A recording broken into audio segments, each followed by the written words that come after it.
Good day, and thank you for tuning in 3D, the Daily Divine Direction broadcast. For all of our new listeners and viewers who are tuning in for the very first time, I'm Pastor Pope, and thank you for allowing us to come into your viewing environment. We are here with you every Monday through Friday from 12:30 p.m. until 1 p.m. Eastern Daylight Time, scheduling permitted, to address whatever topics you might like to discuss, whatever issues of life you find challenging or that you find difficult to navigate.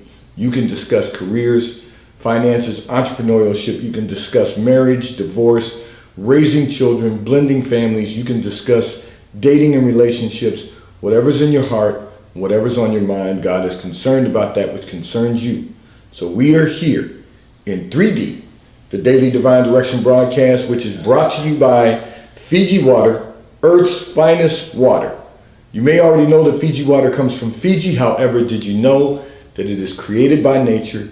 It is untouched by man.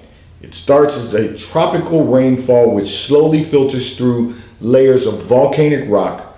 The water collects in a natural, sustainable artesian aquifer where it is bottled right at the source, free from human contact until you unscrew the cap. Fiji Water, Earth's finest water, will be delivered right to your front door when you subscribe for delivery, and you'll save money at FijiWater.com. This is Earth's finest water. And so we are here every Monday through Friday from 12:30 p.m. until 1 p.m. Eastern Daylight Time, scheduling permitted, because we want to ensure that everyone has a place to go where they can hear from God to discuss whatever topics you might like to discuss, whatever issues of life you find challenging or that you find difficult to navigate. We are here in 3D, the Daily Divine Direction broadcast. So I'm going to address a communication that came in from one of our listeners and viewers who indicated that you have some ideas, you have some ideas for how to make working from home more effective and more efficient for your company and for your colleagues. And you want to know, how do you get the company and your colleagues to buy in? This is an excellent question, but it's also an excellent topic to discuss, because anytime you can find methods for your company and your colleagues to become more effective and efficient, that is a positive thing. It is only going to help your company be more profitable. It's only going to help your colleagues to become more successful. But now, because we've been shifting, some people and some companies are not back in the workspace, they're working from home. This is a great concept that you have an idea to make your company and your colleagues more effective and efficient. So, from working from home. So let me begin by saying this. I would recommend, and I was prayerful as God showed me in that secret place of your life what you're doing. You didn't indicate what company you worked for, but God allowed me to see in that secret place of your life, and I see the company that you're working for, and I see what your company is, the sector of business that your company is concentrated in. So let me say this to you. Begin doing this. Implement your ideas as much as you possibly can. You don't have to discuss it with anyone else. Just implement your ideas for the next 6 months and document everything that you do that's making your company more effective and efficient, and what will help your colleagues to be more effective and efficient. So you want to do that for the next 6 months. Okay, so we are now currently in the second quarter of the year. So immediately start implementing what you can implement and document. And do that for the entire second quarter, and do it for the entire third quarter. And then in the fourth quarter of the year, you're going to have to run this through the executive who is over you. You're going to have to run this through them, because he'll carry the ball over the goal line for you. If you try to push your way through yourself, you would get stuck in the red zone. And what I mean, I know that's a football analogy, but what I mean is you'd get to the 20-yard line and you'd find it difficult to get it across the finish line. You'd find it difficult to get it across the goal line. So you're going to have to run this through the executive who's above you. Don't be afraid to present it to him, and don't be afraid to turn it over to him in the sense of him presenting it to the C-suite. Think about this. Anything you can do, and this is for all of our listeners and viewers, anything you can do that's going to make your company more effective, going to make your company more efficient, is going to make your company more profitable. And at the end of the day, it's all about the bottom line. So we want to make certain that we are working and building strong companies. All right. Having said that, you don't want this to get stuck, because what God has revealed to you and placed in your spirit is definitely going to change the home work environment. And that is a positive that is going to make everyone better. You know, we talk about becoming the best version of ourselves. It's going to make everyone better. You know, I will share, when we first started working from home, people were working from home and everyone thought it was really cool because you can work from home. You don't have to leave the house. You can be in your fuzzy slippers. You don't have to commute. Everyone thought this was really cool. And so everyone was working to prove that they could do this, that they could work from home, be effective, be efficient. And for a brief period of time, performance increased about 30%. And people thought this was really great. What they didn't take into consideration is that as time went by, people got comfortable with working from home. Now all of the things that they were doing that kept them from being productive in the office, those behavioral traits began to show up at home, and they even got worse. So productivity has dropped off. And the reason is because people who have bad work habits when they're in the office, you could not expect them to improve their work habits at home. All you could expect from them is to get work done, but they weren't going to get any over time. They weren't going to get any more work done than they were doing while they were in the office. Because now you're at home and you're comfortable and you don't have the same people watching you. When you're in the office, all eyes are on you. Now I know that they can track your activity at home, but when you're at home, you only have the eye on you, and that's the eye of the camera on a Zoom lens, if you have Zoom meetings. When your people are working from home, they naturally got comfortable, and as time went by, because we've been doing this pandemic now for almost 16 months, although we didn't shut down until January. There's a reason it's called COVID-19, because it was first identified in 2019. We were notified in early 2020, and everything shut down the middle of March. So here we are, the middle of April, and we've been doing this for over a year now. People have reverted back to their old habits. They weren't maximizing their time when they were in the office. They're not going to maximize their time when they're at home. So you've come up with an idea that's going to allow everyone to be more effective and more efficient. You have to document, and you really need to implement for the next 6 months so that you can show how everyone can be more effective and efficient working from home, because some of those dynamics are going to change. So let me kind of walk everyone through this. You know, before becoming a clergy, before becoming a pastor, working in the corporate environment, we had floor configurations for offices where you had offices along the wall. Each of us had our own office, and then your assistants were outside of your office. So they were either in a cubicle or they sat at a desk, which might be open air, that's generally the premise. And everyone had their offices along the walls, the four walls, and then you had assistants outside each of the offices.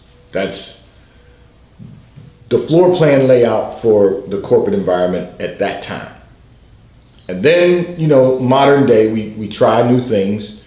And so they realized that they could probably just only have certain people in offices and everyone else out in open air spaces where people could interact a little more. They thought they were creating more efficiency because, once again, all eyes on you. But no one anticipated that someday we'd have a pandemic, a public health policy, public health crisis, a pandemic that would occur. I mean, we should have known, but we didn't focus on it. And so people were able to spread contagions and we are where we are today. There's going to be reconfiguration of office space again. But we're going to find out that people are not normally most effective and efficient working from home. And the reason is because of all the things I said a little while ago, which is there's only one eye on you, and that's the camera eye. It's not to say that they can't track your work activity and your completion of projects and so forth. There are measurables and standards that are set. But the big picture is people are more effective and efficient working in the office. But if you can work from home, or your method will demonstrate that your colleagues can work from home and be effective and efficient and maximize the success of the company, you've found something that's going to benefit your company. And because you found something that's going to benefit your company, that's going to have a positive impact on the revenue, the bottom line of your company, you're going to be blessed to experience promotion, to be elevated for this reason. So you're going to have to do what's necessary for the next 6 months to document everything that you do that makes you more efficient, more effective, and more efficient working from home. And then you can present that to the executive above you, who will then, you're going to get to the red zone, the 20-yard line, by documenting and by implementing and documenting. And then following that, he'll be able to walk it over the goal line so that this can be implemented company-wide. And that is going to be a very positive experience. So I'm going to pray your strength. And if you do those things, implement and document, you will be successful and you will be elevated and promoted for your efforts to make your company and your colleagues more effective and more efficient. This segment of the broadcast is brought to you by T-Mobile, America's largest and fastest 5G provider at no extra charge. So if you are not currently a T-Mobile customer, nor have you been for the previous 90 days, you may call or text on the T-Mobile call or text line at 267-992-1424. We will place you into our queue so that you can become a T-Mobile customer and experience America's largest and fastest 5G provider at no extra charge. Taxes and fees will be included in your bill. And if you auto pay by attaching a credit card to your account, you will receive a discount on your monthly bill at T-Mobile, America's largest and fastest 5G provider at no extra charge. I'm going to address another communication that came in from one of our listeners and viewers who indicated that your children think your ex-husband is the amazing and wonderful man, this amazing and wonderful man, you said. And you said, however, you've attempted to make them aware that he is not as amazing and wonderful as they think he is. And you want to know, how do you get them to see that he's not all that they think he is? And so I'm going to respond to you by saying this. You've got to ask yourself, why is it important for you to make them see that your ex-husband is not the man they think he is? You've got to recognize that these are your children also, and they're his children also, and that you've got to recognize that it's important that your children have good psychological, mental health. You cannot beat up an ex-spouse verbally, emotionally to your children, because it will disrupt their quality of life. It will disrupt their mental health. You've got to allow them to determine on their own. Now, I'm not suggesting that you've got to, allow anyone to abuse you. He doesn't do that. He's not physically abusive. He's your ex now. He's not verbally abusive to you. And you two only have contact because of the children. And your children are not young anymore. When I say that, meaning you have 3 children. One of them is 16 years of age. One of them is 19 years of age. And the other one is 23. So you have to say to yourself, the young adults are going to determine the relationship they want to have with their father. They're going to determine what kind of man he really is by the way he deals with them. Not by what you say about him, but by what he demonstrates to them. Now, you have one that's still at home, that's a minor. So the two of you only have communication regarding the 16-year-old. And now that they're a 16-year-old, they're also going to be able to form their own opinion based on his behavior, based on his conduct. They're going to make their own decision about him. And the more you try to force them to believe that he's not the man they think he is, that he's the man you divorced, they're going to resent your trying to separate them from their father. You are separated from your ex-husband. You are divorced from your ex-husband, which has caused that separation. Now you have to allow your children to live the life with their father that they desire to live. And if I can keep it real with you, you didn't say this in your communication, but God allowed me to see in that secret place of your life. Your 23-year-old spent a little time living with your ex-husband the last 2 years. Now they've gotten their own apartment and they're still spending time with their father. So their relationship is their relationship.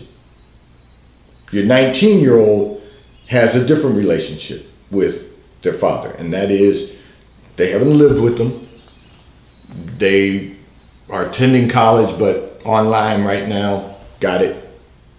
You didn't say that. God allowed me to see in the secret place of your life and their life. And that's the case with many students throughout the country. So that's not odd. But still having a relationship with your ex-husband. So your 16-year-old goes every other weekend to your ex-husband. The 19-year-old goes every other weekend with your ex-husband. the two of them, and then the 23-year-old comes in and spends time with that family, with your ex-husband who hasn't remarried again, but when I say that family, meaning his household with his children.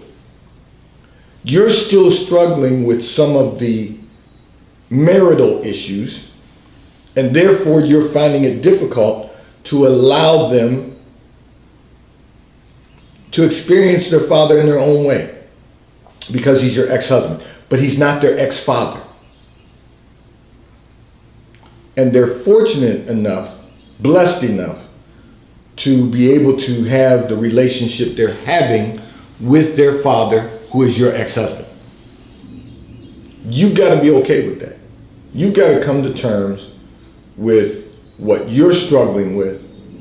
You've got to allow them to live their life with their father, your ex-husband. And you've got to recognize that he's only going to deal with you when it's related to the children. Or in this case, the minor child.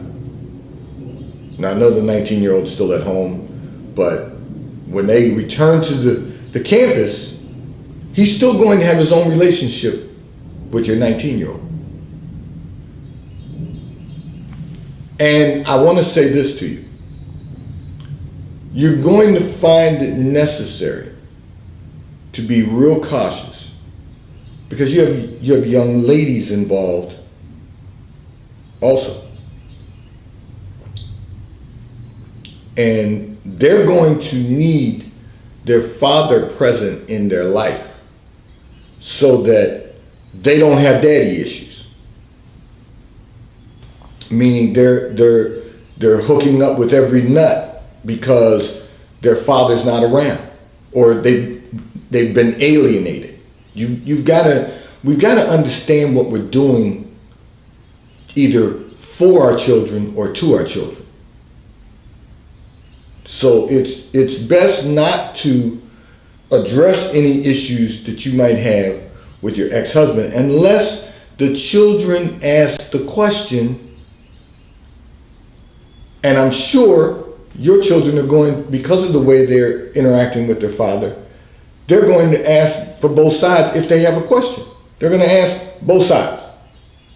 Your side of the story, his side of the story, knowing that somewhere in there's the truth. And you've got to be okay with that. And what that means is you've got to move forward, I should say, with your life and allow your children to be loved by both of their parents and to be supported by both of their parents and to have their own relationship. You don't have to be involved in the relationship that they have with your ex-husband, their father. Because that's only going to disrupt the quality of life for everyone involved. This segment of the broadcast is brought to you by Charles Tyrwhitt, located in London, the UK. They also have stores in New York, Chicago, Washington, D.C., and at the King of Prussia Mall in King of Prussia, Pennsylvania. So if you're in any of those areas, check their store hours, stop in at their retail stores. They have everything a man could possibly need: shirts for men, ties for men, suits for men, and accessories.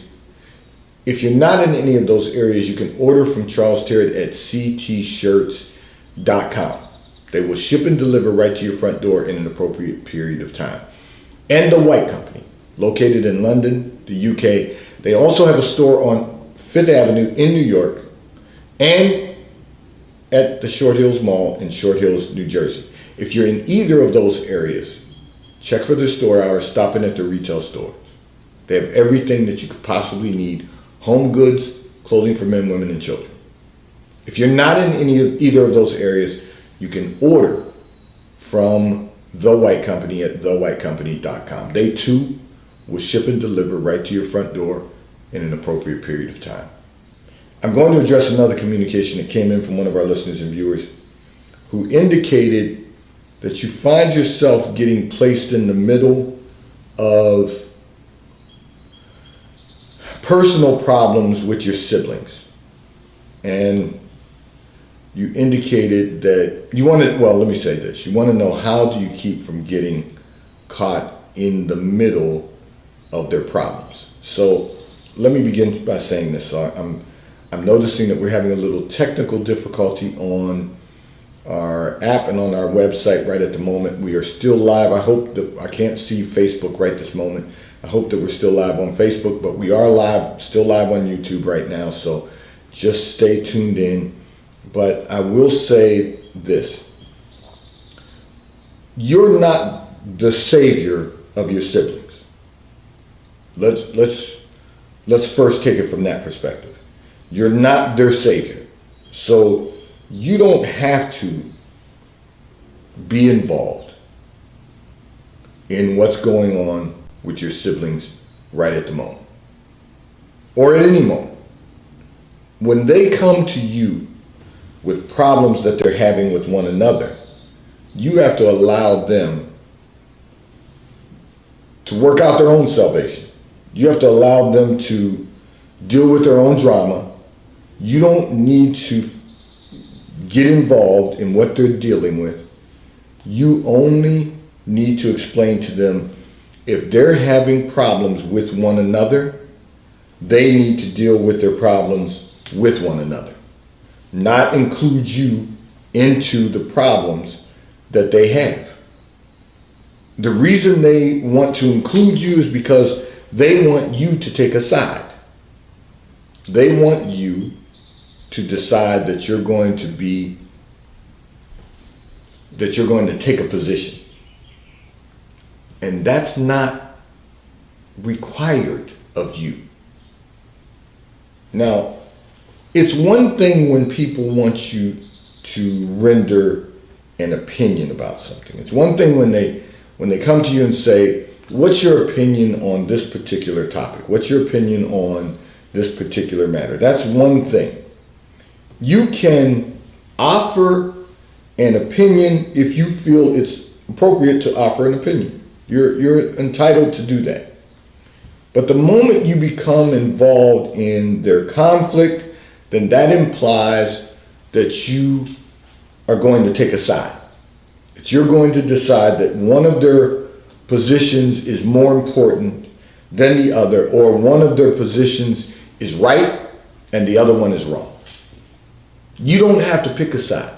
And I know people always say, well, you can't stay on the fence. Yes, you can stay right in the middle. Or let me rephrase that. You can remove yourself from the middle if you've not been asked for an opinion.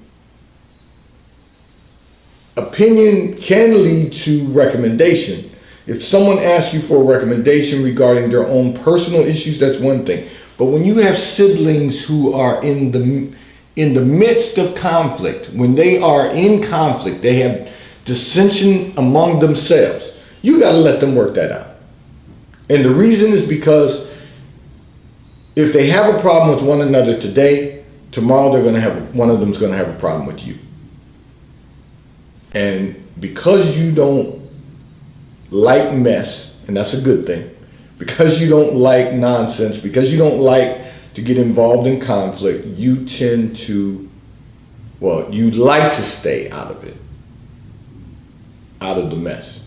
And that's a good place to be, on the outside looking in. Or you might want to put blinders on. You might not even want to look in. You might want to just allow them to go about their business.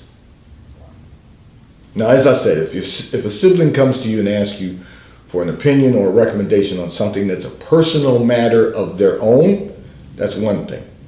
But when you've got two siblings who are at odds with one another or in conflict with one another, today it'll be each of them, tomorrow it'll be with you.